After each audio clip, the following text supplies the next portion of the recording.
Good morning, everyone. Hope you're having a wonderful day. So I wanted to speak about something that I've been thinking about on my way to work, which is the evolution of man in society and our human consciousness as a collective.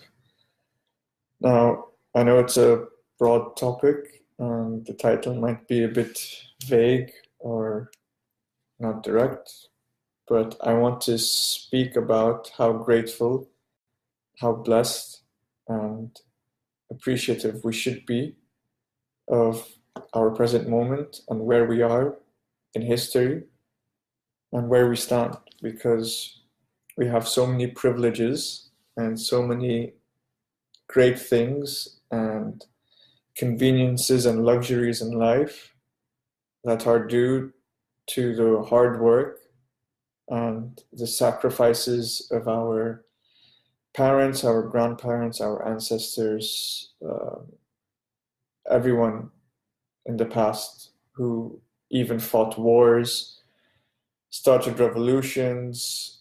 They've done so much to bring us where we are today.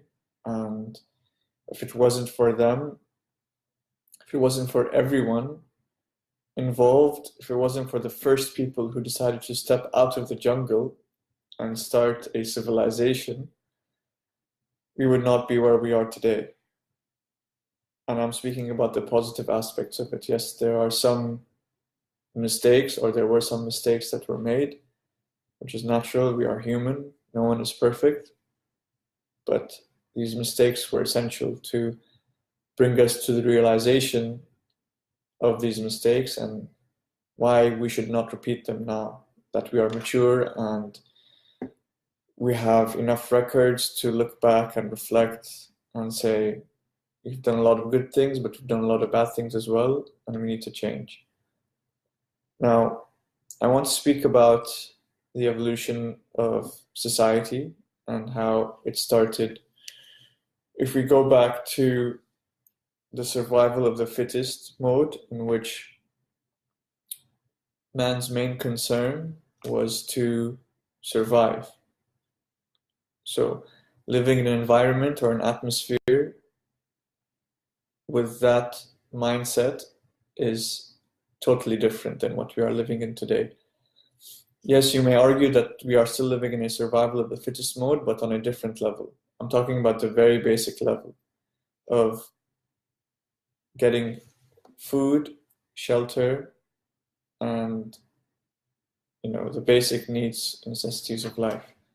So when we used to live back in the time where these things were our main concern, we lacked everything else.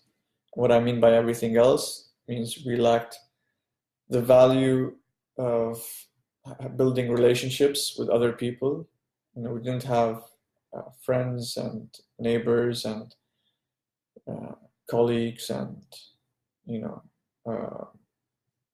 just identifying with other people from other parts and places of the world, because we were so on edge and we were so in fear of not knowing and understanding the other, and we always felt under threat that other people were here to take over our land, or they were wasting our food, or they were a threat to basically our share of food and water and everything that's available. So we were stuck at that level. We did not have the comfort and the luxury to think about the universe, about the world, about life, about who we are, what we are.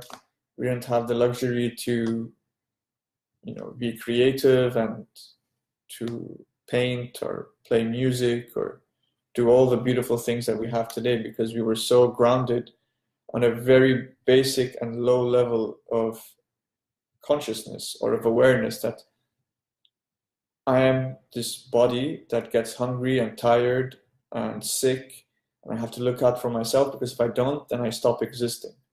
Then my body dies, and that's it.